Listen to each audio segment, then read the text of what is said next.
me souviens que ce jour-là, j'avais pris un jour de repos, ce qui finalement est assez rare, mais j'étais en dehors de Paris, avec un confrère qui me montre sur son écran de téléphone les images de la cathédrale en flammes, et nous nous sommes mis à prier.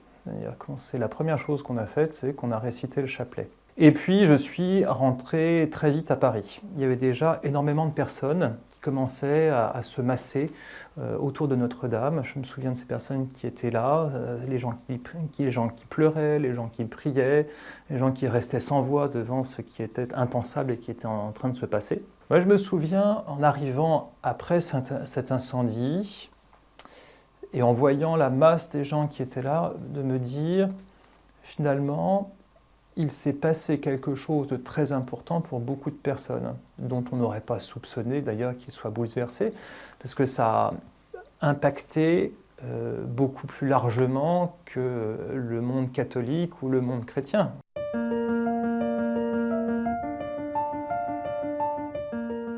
Combien de fois ai-je entendu des personnes qui me disaient « Je ne suis jamais entré dans Notre-Dame parce que je pensais que j'irais plus tard. » Le rayonnement de Notre-Dame, finalement, d'une certaine manière, s'est aussi réveillé avec l'incendie. La prise de conscience brutale qu'il y avait certaines choses qu'il ne fallait pas remettre au lendemain, eh bien ça pousse à vivre l'aujourd'hui. De voir que ce que l'on pense pérenne, voire même éternel, eh bien, d'un coup est menacé de ruine et de destruction, me refaisait prendre conscience de ce que c'est que la fragilité de nos vies, finalement. Comme croyant, comme prêtre, ça m'a remis face à cette réalité spirituelle que mon point d'appui inaltérable, c'est le Seigneur.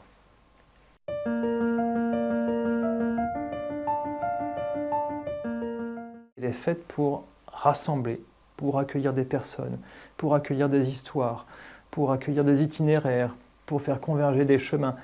Elle accueille des joies, elle accueille des souffrances, elle accueille tout cela. Elle accueille la prière des gens, elle accueille, Notre-Dame, elle accueille, elle est faite pour accueillir. Donc elle accueille et elle permet cette rencontre de l'humanité avec le Seigneur, parce que ultimement, on est là quand on se rassemble dans Notre-Dame. Notre-Dame elle-même, lorsqu'elle nous rassemble, c'est pour nous tourner vers son Fils et pour nous tourner vers Dieu. Et donc rassemblés dans Notre-Dame, notre cœur tourné vers Dieu, c'est là où elle est la plus belle, la plus resplendissante.